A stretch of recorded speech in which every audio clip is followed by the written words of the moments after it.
Una de las razones principales por las cuales estoy haciendo este video es por indignación, porque desde hace un tiempo se hizo popular en mi país un personaje el cual se autodenomina apóstol y el cual tiene discursos bastante cuestionables en la secta en la que lidera y que de cierta manera está lleno de fanáticos religiosos que están comenzando ya a preocuparme un poquitito.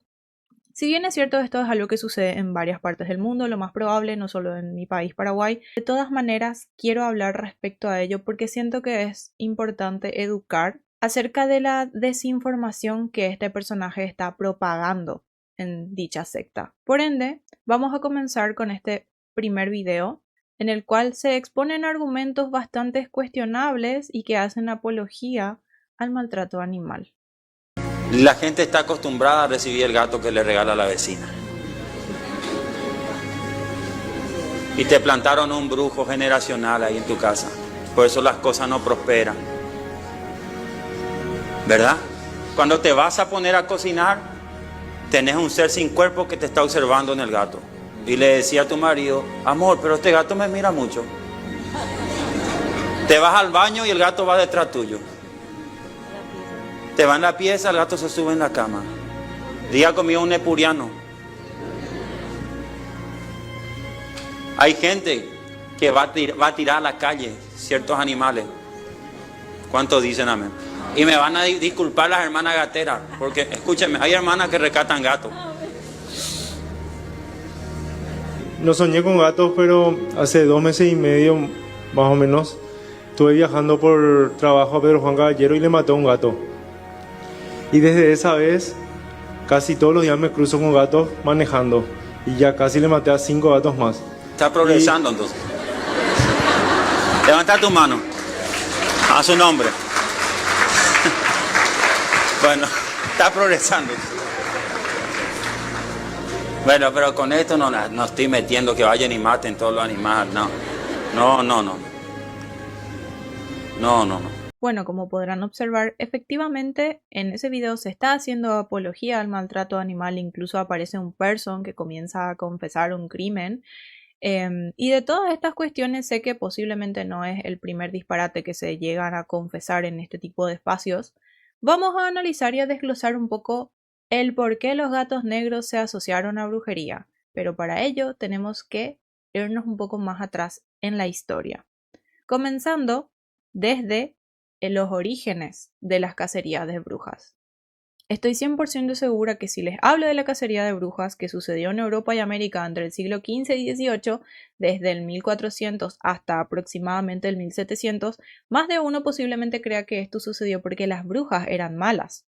Pero lo que motivó esta cacería realmente fue la misoginia de la época, la superstición y por supuesto la doctrina de la brujería, la cual la iglesia misma se encargó de popularizar entre las personas para causar miedo.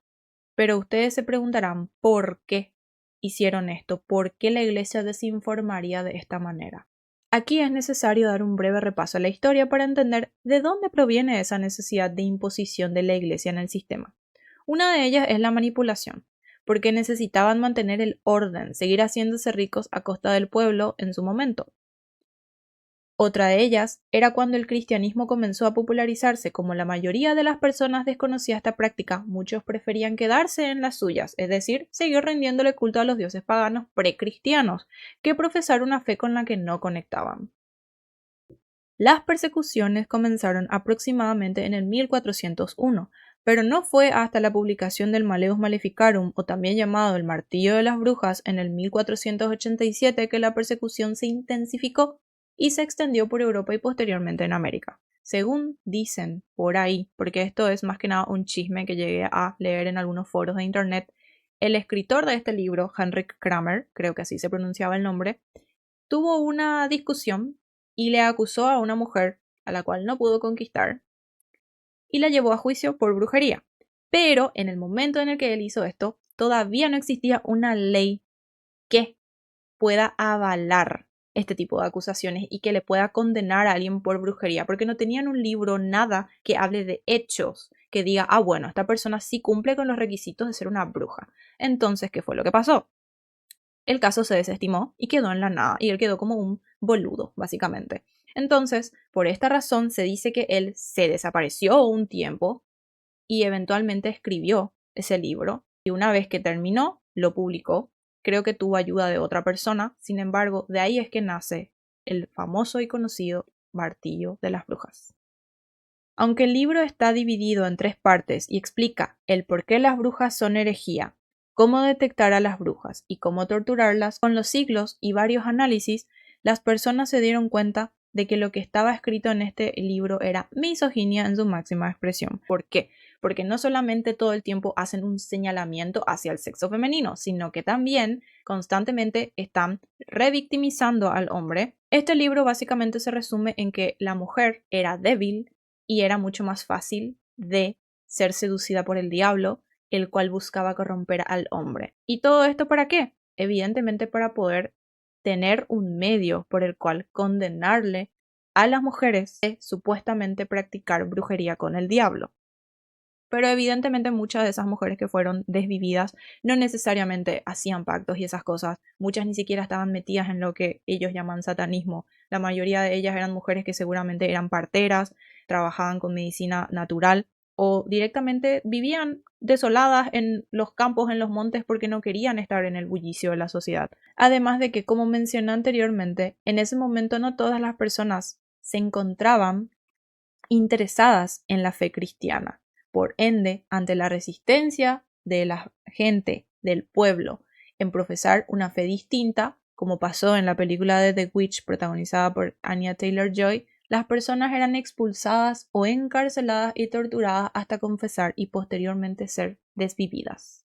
Y a pesar de que en su mayoría fueron mujeres las que fueron sacrificadas, también lastimosamente hubieron animales de por medio, porque decían que los animales, principalmente perros negros y gatos negros, eran los familiares de las brujas que les cumplían los mandatos y se encargaban de hacer pequeñas tareas para ya sea secuestrar niños, desvivir personas u otras cuestiones, o para enviar brujería a otras personas. O sea, todo esto también formó parte del delirio místico de aquella época. Y con esto volvemos al video del pastor expuesto anteriormente, en el cual este personaje está haciendo apología al maltrato animal en su discurso ignorante y sin fundamento, posiblemente basándose en creencias absolutistas que discriminan y condenan a inocentes. En la actualidad, analizando la diversidad de creencias existentes, es absurdo pensar en crear una persecución de fe, porque cada persona es libre de ejercer su propia creencia, practicarla y conectar con aquello que le resuene. Es absurdo pensar que alguien es malo por no estar dentro de tu misma práctica. Y aquellos que no estén de acuerdo con esto, jamás leyeron realmente la Biblia ni conocen lo que es el libre albedrío.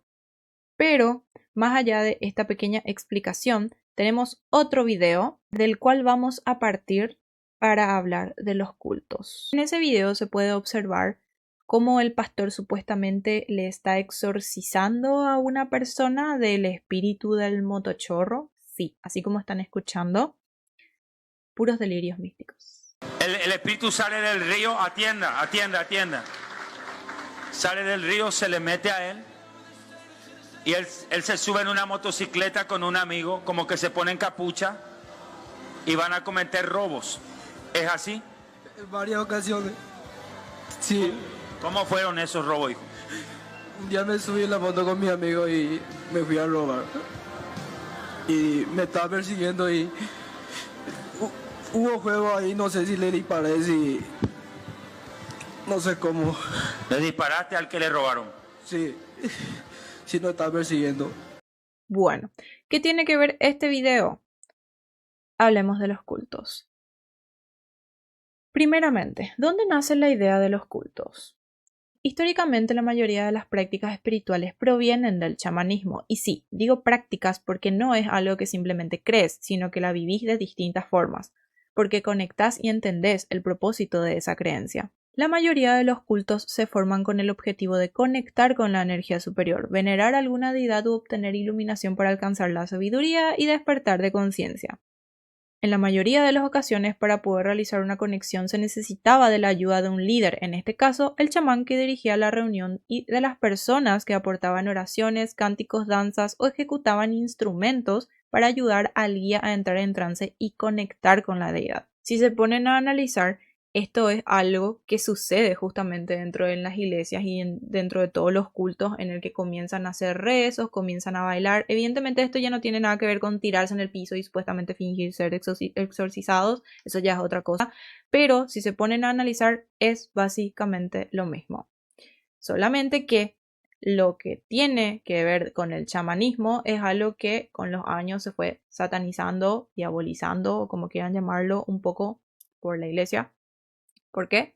Comenzaron a querer unificar todo, ¿sí? Para que la gente se aleje de otras prácticas y comiencen a enfocarse solamente en eso. Evidentemente todo por poder. Entonces, entendiendo de dónde proviene la idea de los cultos, lo que se observa en el video es un intento de liberación. Otros podrían llamarlo exorcismo, pero son cosas diferentes. No es lo mismo la infestación psíquica que la posesión psíquica. Si bien el concepto de posesión puede ser algo asociado al catolicismo, en realidad tiene un origen mucho más antiguo, porque una de las razones de hacer rituales o celebraciones de culto antiguamente era para llamar a la energía superior y que se manifieste en objetos o en todo caso que posea al sacerdote o sacerdotisa. Es algo que de hecho se hace hasta en las iglesias al llamarla Jesus y toda la parafernalia de las misas. Sin embargo, algunos ocultistas mencionaron en sus obras que el verdadero propósito de la fe es ayudar a las personas a despertar su conciencia y trabajar en ellos mismos, utilizando la religión como un impulso, una herramienta para trascender, no para someter o perjudicar. En otras obras, donde también se habla de la posesión psíquica, que es lo que manifestó el hombre del video, para que esto se dé se debe pasar por un proceso que genere ese canal o conexión entre el ente y el recipiente. En la mayoría de los casos, la víctima debe estar cerca de situaciones fuertes a nivel energético o mental que cause la grieta para que la entidad invada la mente de la persona. A pesar de que existan casos de posesión psíquica, existe un protocolo que se debe realizar incluso en los casos de posesión demoníaca que se conocen. Las personas deben pasar por un estudio médico para descartar primeramente cualquier cuestión física o neurológica. Esto, ¿qué tiene que ver con el video del espíritu del motochorro? Bueno, no se puede utilizar una creencia para justificar actos ni actitudes violentas, ni mucho menos vender este tipo de cosas como ejemplos de salvación. La victimización constante sin juicio crítico genera que las personas quieran justificar actos delictivos con religión, cuando la realidad es que solo promueve la ignorancia. En síntesis, lo que se está promoviendo en este tipo de espacios, en el culto de este person, es que las personas justifiquen actos delictivos que involucran la desvivisión de personas con posesiones y con cuestiones sobrenaturales, cuando la realidad es que no es tan sencillo como la gente lo pinta. Teniendo en cuenta los dos videos expuestos, y creo que no hacen falta más para entender lo peligroso que es estar en este tipo de lugares con este tipo de personas, hablemos de las consecuencias de pertenecer a este tipo de cultos.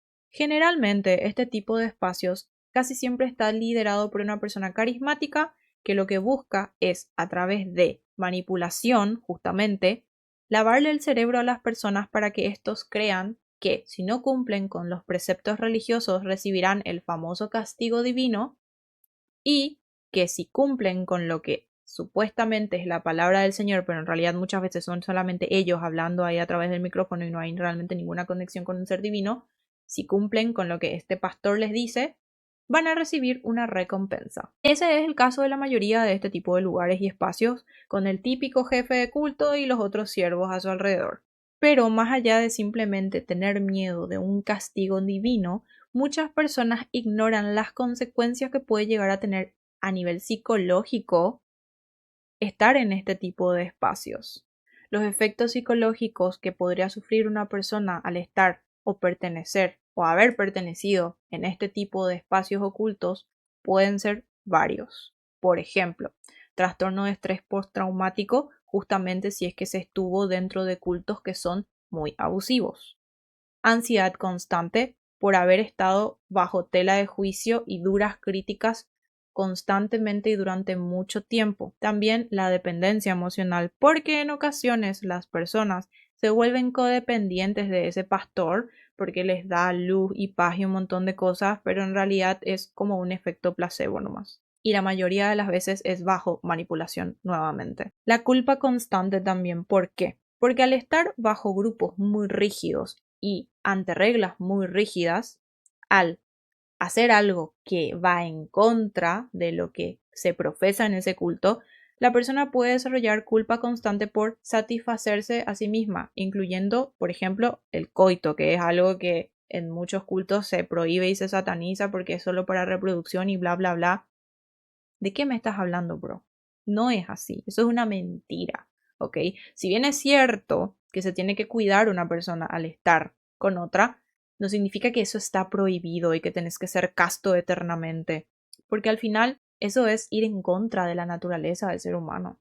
También la pérdida de identidad suele ser otra de las cuestiones. ¿Por qué? Porque al estar constantemente bajo tela de juicio nuevamente de un grupo tan grande, van a tratar de estar constantemente complaciendo al entorno y al líder para no ser señalados y para hacer o tener el famoso visto bueno. ¿Y por qué? Porque muchas veces las personas se encuentran bajo una visión impuesta. ¿Qué quiere decir visión impuesta? Que el pastor o el líder lo que hace es imponer una visión y si no se cumple con ello, pa'l calabozo, pa'l averno, como le digan. Y otro también podría ser reducir el pensamiento crítico. ¿Qué quiere decir esto? Que la persona va a dejar de cuestionarse, va a dejar de pensar por sí misma, va a estar constantemente buscando la validación del entorno, del pastor y de todas las personas que residen en ese espacio. ¿Por qué? Porque constantemente se le está imponiendo una idea. Todo esto al fin y al cabo es manipulación. Y se preguntarán, además de esto, ¿qué podría haber? ¿Cuál sería otra cuestión? Más allá de las consecuencias y de toda la cuestión, necesito mostrarles este tercer y último video, que fue el video el cual me llevó realmente a desarrollar todo este contenido, porque me molesta mucho cómo le faltan al respeto a la cultura paraguaya. ¿Por qué? Por lo siguiente. Porque ese es Luisón, dice Dios. Hay un espíritu de Luisón en él. Ladrá, Luisón, ladrá.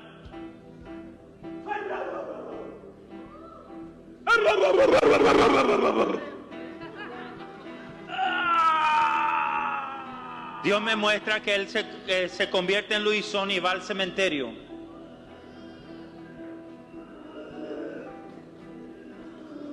Y es un espíritu territorial. Y esto es generacional también. Espíritu de Luisón, sal ahora. Muestra tu forma ahora. Muestra tu forma ahora. Muestra tu forma ahora.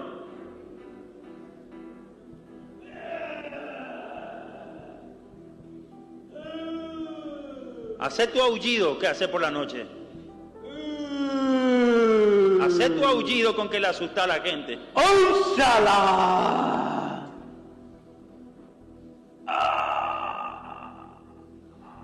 Puede que muchas personas no estén tan familiarizadas con lo que se expuso en el video porque había un señor ladrando en el suelo y pasando pena.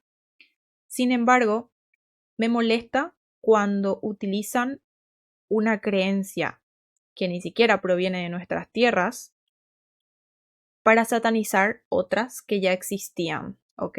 Y si bien es cierto que así como existen espíritus benéficos, están los maléficos, de todas maneras sigue siendo un tipo de imposición. Y ahora van a entender mi punto. Se sabe que en Latinoamérica, antes de la llegada de los españoles, existieron diversas culturas y diversos grupos étnicos. Sabemos que los colonos fueron los que trajeron a Latinoamérica su Dios y otras cosas.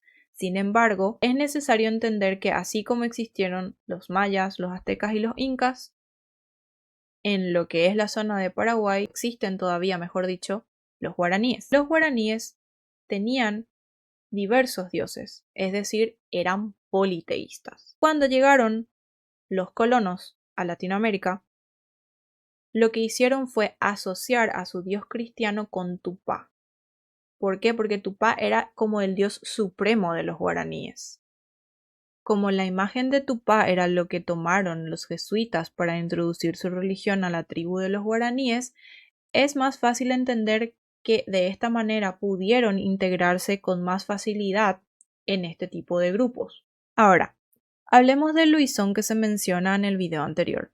Existe una leyenda que relata que un día un espíritu maléfico llamado Taú secuestró a una joven llamada Keraná y como castigo los dioses maldijeron a la pareja para que los hijos que nacieran de ellos fueran monstruos. Este es el origen de los 7 monstruos de la mitología guaraní: Teyuyawa, Boituí, Moñay, Yasuyateré, Curupí, Aoao y finalmente el Luisón. Todos ellos nacidos a los 7 meses. Si bien es cierto que los guaraníes también creían en seres maléficos, para mí no deja de ser de mal gusto que utilicen un ser mitológico de nuestros ancestros para glorificar única y exclusivamente una deidad y querer hacer que las personas demonicen otras creencias. En síntesis, con todo lo expuesto hasta ahora, evidentemente se puede entender que la mayoría de estos espacios lo que buscan es someter y manipular para obtener cosas a cambio. ¿Qué se estarán preguntando? Poder, dinero, etc., porque son lugares en los que también a veces le vacían la billetera a las personas. Entonces, ¿qué es lo que sucede? Las personas se dejan guiar por la fe ciega sin cuestionarse muchas veces lo que se encuentra detrás de las intenciones de este tipo de personas. Además de que evidentemente tener una fe no implica dejar de tener pensamiento crítico, ni tampoco tener una creencia significa dejar de tener salud mental. Esa fe disfrazada la utilizan estos jefes de culto para glorificarse a ellos mismos y obtener los recursos económicos de los demás y adoctrinarse en respetar la individualidad de las personas, porque aunque no lo crean, la mayoría de estos espacios no busca realmente el despertar de conciencia, sino obtener algo a cambio. El verdadero propósito de una creencia no es someter, limitar ni desinformar, es conectar, trabajar en la autoconciencia y liberar la mente de absolutismos absurdos como el de este supuesto ser espiritual. Porque tener una práctica o una creencia no implica dejar de tener pensamiento crítico propio ni control sobre uno mismo. Lo importante es tener un equilibrio. La salud mental principalmente es algo que debe estar siempre presente, mantener nuestra individualidad y sentido propio de existencia para no caer en este tipo de grupos, porque nuestra libertad es realmente lo más importante que tenemos. Y a modo de chisme, para cerrar con la cuestión de este personaje, porque evidentemente sí se le hizo una denuncia por maltrato animal y otras cuestiones, la cuestión es que también se le denunció por polución sonora, pero lo simpático es que el pastor se fue a quejar y a decir que se iban a morir, que caerán muertos en los próximos días si siguen contra la obra de Dios. Háblame de delirios místicos, amigo.